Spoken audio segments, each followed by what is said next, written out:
2023년 4월 16일 예수님 메시지 말씀, 총정님 말씀, 하나님께서 인생을 설계하신 것, 전능하신 창조주 하나님께서 인간을 창조하신 목적이 무엇인가?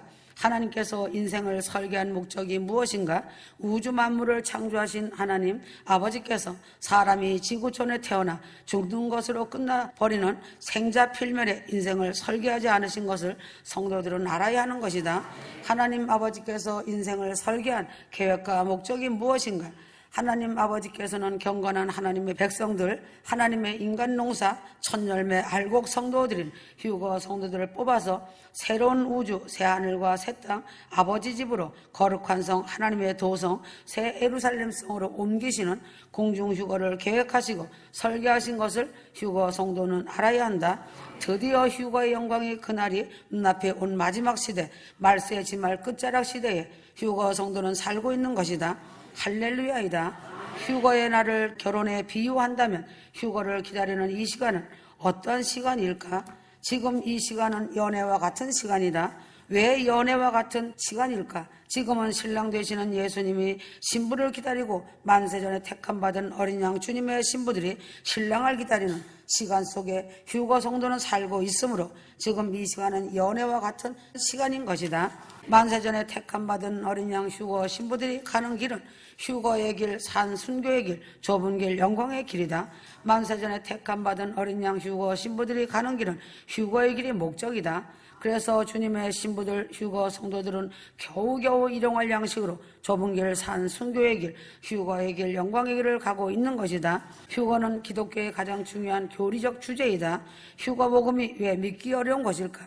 살아있는 몸, 생체적 육체를 잊고 있는 성도가 죽음을 맛보지 않고 산채로 눈 깜짝할 사이에 썩을 몸이 썩지 아니할 몸으로 영원히 사는 영생체의 몸으로 순식간에 변화되어 하늘 공중으로 납치되듯이 지구를 대탈출하여 사람들이 호련히 눈앞에서 사라져 없어져 버리니까 휴거라는 말이 이상하게 들리고 궁금증과 호기심이 있게 되는 것이 사실이다. 전인적 구원이 영혼 몸 구원이고 휴거 구원이다. 공중휴거의 뜻은 지구 대탈출이라는 뜻이고 환이라는 뜻이다. 휴거는 영생체의 몸으로 영생을 시작하는 장엄한 우주적 대사건이다. 성경은 사람의 몸이 육체의 몸이 있고 신령한 몸, 신령체가 있다고 말하고 있다. 고린도전서 15장 44절 육의 몸이 있은즉 또 신령한 몸이 있느니라. 휴거는 미래 수동태 1인칭 복수 동사이다. 초림 예수의 구원은 영원 구원이고 재림 예수의 구원은 휴거 구원이다. 부활의 날이 휴거의 날이고 휴거 날이 부활의 날이다. 살전 4장 16절 그리스도 안에서 죽은 자들이 먼저 일어나고 전능하신 창조주 예수님께서 천국에 있는 구원받은 성도들의 영혼을 데리고 하늘 아래 첫째 하늘 공중으로 내려오셔서 무덤 속에 잠자고 있는 성도들의 몸 128 DNA 유전자 원소와 천국에서 데리고 내려온 영혼을 향하여 원소와 합할지어다. 이리로 올라오라. 하나님의 나팔 마지막 소리에 죽은 성도가 부활체의 몸을 입고 하나님의 기적의 능력으로 다시 살아나 휴거되어 하늘로 올라간다. 이것이 할파조 공중 휴거 사건이다. 고린도전서 15장 52절 기독교의 핵심 복음은 회개 복음, 부활 휴거 복음이다. 전 세계 모든 사람은 태어나면서부터 하나님께서 각자 각 사람에게 고유 유전자 128 DNA 유전자 코드를 부여해 주셨다. 사람이 죽어서 흔적이 없이 사라졌을지라도 고유 유전자 128 DNA 유전자 원소는 이 땅 지구 어딘가에 있는 것이다. 핵폭탄으로 순식간에 녹아 흔적이 없이 사라졌어도 지구 땅 어딘가에 죽은 성도의 고유 유전자 원소가 있는 것이다. 128 DNA 유전자 코드에 의하여 각 사람의 모든 것이 각각 다르다. 피부색, 키, 눈동자, 지문, 얼굴 모양, 성격, 마음, 취미, 생각, 성품, 정신세계까지도 결정하는 것이 128 DNA 유전자 코드 원소이다. 몸의 구원, 육체의 구원은 기독교의 전인적 구원을 완성하는 휴거 구원이다. 과거의 구원은 중생의 구원, 영의 구원이다. 현재의 구원은 성화의 구원, 혼의 구원이며 현재 진행형 구원이다. 예수님은 내 안에 나는 예수님 안에 그리스도의 형상을 닮아가는 성화의 구원은 완성된 전인적 구원이 아니다. 완성된 기독교의 전인적 구원은 미래의 구원으로 썩지 아니할 몸으로 영생체의 몸으로 신령한 몸 영광 영광의 몸으로 변화체의 몸으로 변화되어 아버지 집으로 휴거되어 올라갈 때 구원이 완성되는 것이다. 육체의 구원, 몸의 구원이 전인적 구원이고 큰 구원 휴거 구원이다. 큰 구원 휴거 구원을 등한히 여기면 어찌 될 것인가? 히브리서 2장 3절 큰 구원을 등한히 여기면 어찌 피하리요. 파란만장한 전인적 구원 휴거 구원을 이루시기 위하여 창조주 예수 그리스도께서 2000년 전 아들의 신분으로 사람의 모양으로 이 땅에 내려오셔서 십자가에 못 박혀서 피 흘려 죽으시고 누구든지 주 예수 그리스도를 구주로 믿는 자마다 멸망치 않고 영생 복락을 얻게 하신 것이다. 마지막 때의 말세를 살아가는 말세의 성도들은 하나님의 창조주 근본 핵심 본질이 무엇인가? 십자가 우편강도는 겨우 부끄러운 구원으로 영혼이 구원받고 영혼이 하늘 위에 첫째 하늘 낙원 천국에 갔다. 영혼이 구원받아 낙원 천국에 들어간 것이 창조의 핵심 본질이 아닌 것이다. 하나님의 창조의 핵심 본질은 인간 농사 6,000년 동안 처음 익은 열매, 첫 열매, 알곡성도 어린 양 주님의 휴거 신부들을 큰 권 휴거로 신랑의 신부를 위하여 예비하신 거룩한 성새 예루살렘 성으로 공중 휴거시켜 하나님 보호자 앞에서 7년 동안 어린 양 혼인 예식과 혼인잔치 하는 것이 창조의 핵심 본질인 것이다. 하나님의 창조의 핵심 본질은 초림 예수 영원 구원이 아니고 재림 예수 큰 권 휴거 구원인 것이다.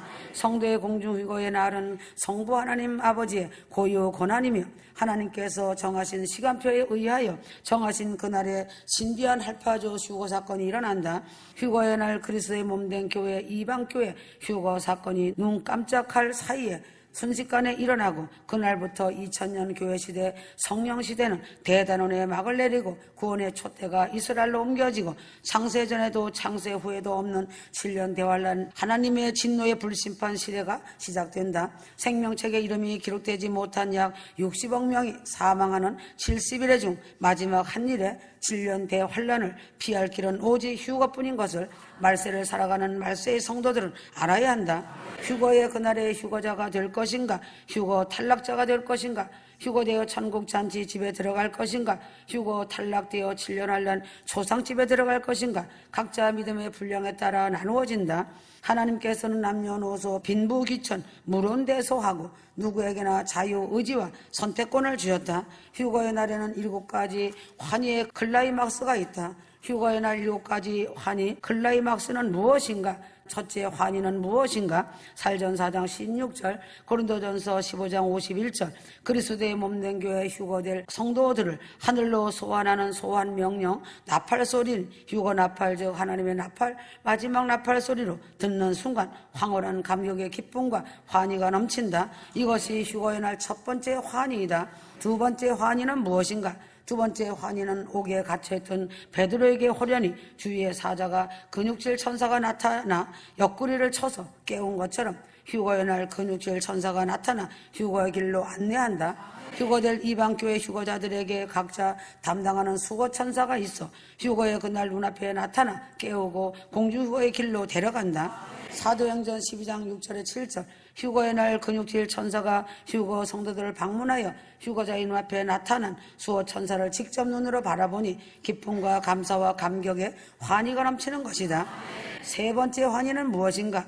고린도전서 15장 44절 육의 몸이 있은즉 또 신령한 몸이 있느니라. 고린도전서 15장 52절 셋째 환희는 우리의 썩을 육신의 몸이 신령한 몸으로 영원히 사는 생체적 영생체의 몸으로 신비한 몸으로 순식간에 호련히 변화체의 몸으로 변화되는 순간 황홀한 기쁨과 감격의 환희 클라이막스가 넘치는 것이다. 성경은 마지막 나팔의 순식간에 다 변화체로 변화한다고 말하고 있다. 하나님께서 성도의 몸을 변화체의 몸으로 변화시키는 목적이 무엇인가? 신랑 되시는 예수님이 주님의 신부인 그리스도의 몸된 교회를 신비한 육체로 변화시켜 신랑이 신부를 위하여 신혼집을 예비하신 새 예루살렘성 어린 양 혼인잔치 주인공으로 데려가기 위하여 썩을 몸 128 DNA 유전자 원소를 창조된 육체를 하나님의 DNA로 변화시켜 비물체적 육체, 생체적 영성체, 신령체의 영광의 몸으로 변화되는 그 순간에 뜨거운 기쁨과 감격의 환희가 넘치는 것이다. 네 번째 환희는 무엇인가? 살전 4장 16절, 이사야 57장 1절 넷째 환희는 휴가자들의 변화된 변화체의 몸이 구름 속으로 끌어올려 하늘로 소환되어 공중으로 들려 올라갈 때 우리가 살던 이 땅 지구는 점점 작아지고 올라가면서 눈앞에서 사라질 때 황홀한 감격과 환희가 넘치는 것이다. 이 세상 나그네 삶이 땅 지구를 대탈출하여 아버지 집 북편으로 가는 길목에서 온갖 은하계 성운, 성단, 성협, 삼성, 묘성, 12구성, 북두성, 태양계, 은하계, 하늘 아래 1000개를 지나면서 천국으로 올라갈 때의 그 황홀함은 환희의 극치이다. 이리로 올라오라. 주님의 호령과 천사장의 소리와 하나님의 나팔 소리에 썩을 육신의 몸이 제2의 예수 아바타 영원히 썩지 않는 영생체의 몸으로 변화되어 공중휴거되어 올라갈 때 그 기쁨과 환희는 인간의 언어로는 표현할 수 없는 환희의 기쁨이다. 5번째 환희란 무엇인가? 고린도전서 13장 12절 이제는 거울로 보는 것 같이 희미하나 그때는 얼굴과 얼굴을 대하여 볼 것이요. 5번째 환희는 구약 4000년, 신약 2000년, 6000년 동안 인간 농사 천열매 창세전에 특별히 택감받은 이방교회 그리스도의 몸된 교회 어린 양 주님의 신부들이 공중 휴거되어 드디어 산순교 눈물로 사모하고 기다리던 주 예수 그리스도 신랑 되시는 주님의 얼굴을 직접 얼굴과 얼굴을 마주 대면하여 보는 순간 극적인 클라이막스의 환희의 절정은 인간의 언어로 표현할 수 없는 극적인 극치 환희이다. 파란만장한 휴거 구원을 이루시기 위하여 2000년 전 사람의 모양으로 아들의 신분으로 이 땅에 오시어 십자가에 못 박혀 피 흘려 죽으시고 부활을 성천하시고 처소를 예비하면 내가 다시 와서 너희를 내게로 영접하여 신부교회를 휴거시켜 데려가마 약속하신 주님께서 드디어 휴거의 날 주님 얼굴을 대면하여 보게 될 때 뜨거운 눈물로 감격스러운 환희가 되는 것이다. 6번째 환희는 무엇인가? 계시록 21장 10절 히브리서 12장 22절 예루살렘 성은 요한계시록에 3번 기록되어 있다. 6번째 환희는 신랑 되시는 주님께서 어린 양 주님의 신부들을 위하여 예비하신 신혼집을 황금도성 예루살렘 성 진주문 앞에서 아버지 집을 직접 눈으로 보게 될 때 주님의 사랑을 다시 한번 느끼고 뜨거운 감격과 환희에 넘치는 신랑이 신부를 위하여 예비하신 신혼집 황금도성 새 예루살렘 성은 가로 세로 높이가 각각 2400km로 정사각형 정육면체 구조이며 12기초석 12개의 진주문으로 되었고 성곽은 벽옥이고 성은 맑은 유리 같은 정금으로 주님께서 신부들을 위하여 2000년 동안 예비하신 신혼집 거룩한 성을 다시 한번 보니 감격의 환희가 흘러넘친다. 7번째 환희는 무엇인가? 7번째 환희는 12개의 기초석은 12개의 보석인 벽옥과 사파이어, 옥수, 녹보석, 홍만호, 홍보석, 황옥, 노곡, 담황, 옥비취옥, 청옥, 자정은 주님의 사랑의 마음이다. 하나님 아버지와 주님께서 친히 설계하시고 예비하신 신부들의 집 새 예루살렘성 진주문으로 드디어 각 지파별로 반열과 서열대로 입성하여 들어갈 때 너무나 기쁘고 황홀한 감격의 환희가 넘치게 된다. 금빛 찬란한 신혼집 새 예루살렘 성 안에 들어가니 수정같이 맑은 생명수강과 맑은 유리 같은 정금길 12가지 실과 생명나무 거룩한 하나님의 보호자를 바라볼 때 환희의 감격이 넘친다. 마지막 때의 말세를 살아가는 말세의 성도들은 요한계시록을 부지런히 상고하여 시대와 때를 분별하고 주의 재림을 대비하며 신부 단정해야 한다. 2500년 전 다니엘에게는 예언의 말씀을 마지막 때까지 간수하고 봉함하라고 하였지만 지금 마지막 때는 공중재림 휴거가 임박하기 때문에 임봉하지 말라고 하였다. 계시록 22장 10절 이 책의 예언의 말씀을 임봉하지 말라 때가 가까우니라. 요한계시록을 덮어두지 말고 읽고 깨닫고 가르치고 전하라는 뜻이다. 구약 성경은 오실 예수님, 신약 성경은 오신 예수님, 요한계시록은 다시 오실 예수님이시다. 신약 성경은 예수님 재림을 318번을 예언하였으며 신구약 성경은 1899번이나 재림을 예언하고 있다. 공중재림 휴거 사건은 복음 중에 복음이며 인류 구속사 기독교의 전인적 구원의 완성인 것이다. 오늘날 마지막 시대에 잠자고 있는 교회가 요한계시록을 해석하면 안 된다. 잘못하면 이단이 된다 하며 때를 따라 말씀을 전하지 못하는 짓지 못하는 벙어리가 되어 수많은 성도들이 요한계시록 말씀을 듣지 못하고 말씀의 기갈병에 걸려 영적 잠을 자고 영적으로 죽어가고 있는 것이 현실이다. 계시록은 성경의 완성이고 성경의 결론이기 때문에 죽으면 죽으리라. 사생결단하고 계시록 말씀을 공부해야 한다. 요한계시록의 중심 내용은 무엇인가? 계시록의 중심 내용은 무엇인가? 계시록의 중심 내용은 공중재림 휴거, 어린 양 혼인잔치, 7년 대환란, 적그리스도 짐승정부, 666 짐승의 표, 세계 3차 전쟁, 세계의 종교통합, 음녀 폐망, 아마겟돈 전쟁, 사단 루시퍼의 무적행 강금, 지상재림, 세상심판, 천년왕국 시대, 곡과 마곡의 전쟁, 백보자 심판, 지구 소멸, 새하늘과 새 땅, 영혼세계가 계시록 중심 내용으로 되어 있다. 요한계시록의 해석법은 무엇인가? 계시록을 해석하는데 과거에 성취된 것으로 보는 과거적 해석법이 있고 교회 역사 전체로 보는 역사적 해석법이 있고 미래적 사건으로 보는 미래적 해석법이 있다. 상징적 해석과 비유적 해석과 이상주의적 해석법이 있으나 성경적 해석은 문자적으로 볼 것은 문자적으로 보고 영적 또는 상징적으로 볼 것은 문맥에 따라 성경적으로 해석해야 한다. 요한계시록의 성경적 해석은 전천년설이 성경적이며 예수님 재림을 공중재림과 지상재림으로 두 단계를 말하고 있다. 요한계시록 성경적 휴거설은 환란전 휴거설이다.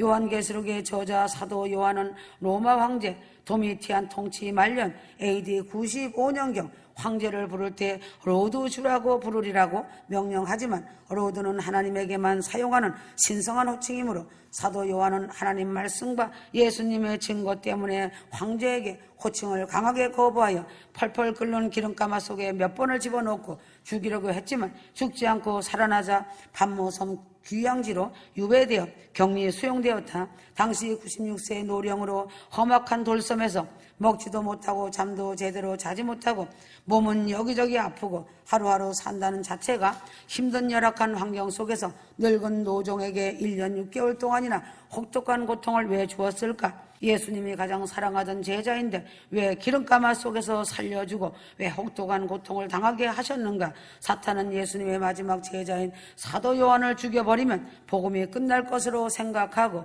로마 황제를 충동질하여 사도 요한을 펄펄 끓는 기름가마 속에서 죽이려고 했지만 그 박해가 오히려 성경 66권 마지막 책 요한계시록에 나오게 된 것이다. 하나님은 역전의 명수이시다.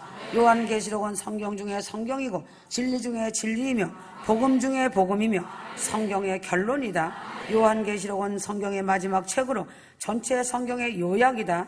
성경의 완성이 요한계시록이기 때문에 공중휴거와 어린 양 혼인잔치와 예수님 지상재림과 죄악된 세상 심판으로 성경의 오메가의 끝을 완성한다. 요한계시록은 사도 요한이 기록한 묵시적 문학의 대표적인 대작품이다.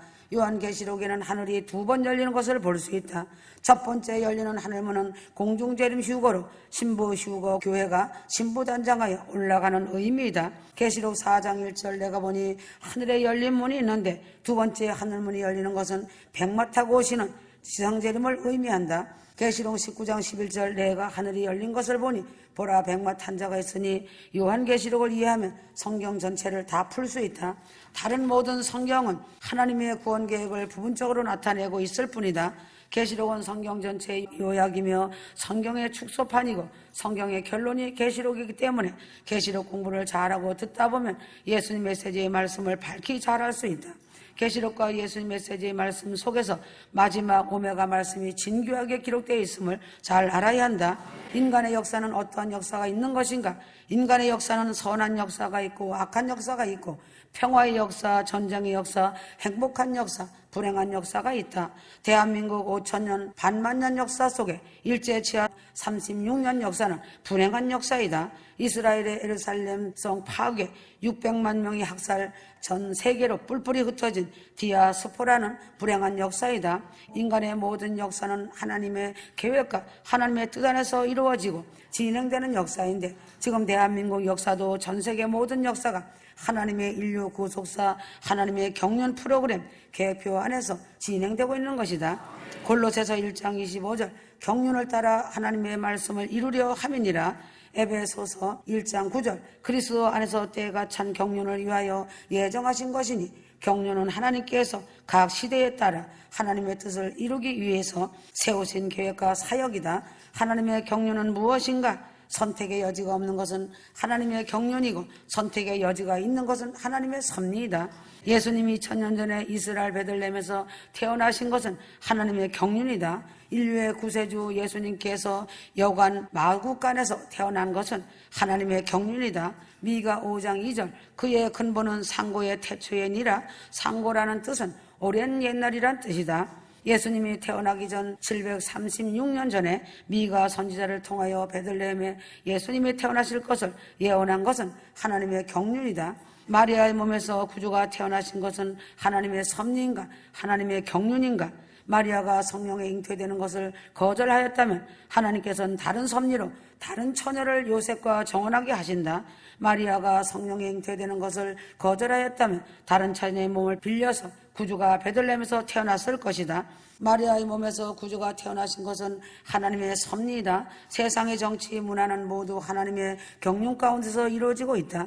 인류의 구속사, 인류 구원의 역사가 하나님의 경륜임을 말하고 있다. 하나님은 하나님의 경륜대로 하나님의 뜻대로 하나님의 말씀대로 일하신다는 것을 휴거 성도들은 알기 바란다. 예수 그리스도의 공중재림 첫 열매 휴거 성도의 공중 휴거도 하나님의 경륜으로 이루어진다. 하나님의 경륜으로 공중재림을 막을 수도 없고 하나님이 정하신 시간표대로 정한 날 정한 시간에 휴거 사건이 반드시 일어난다. 아멘.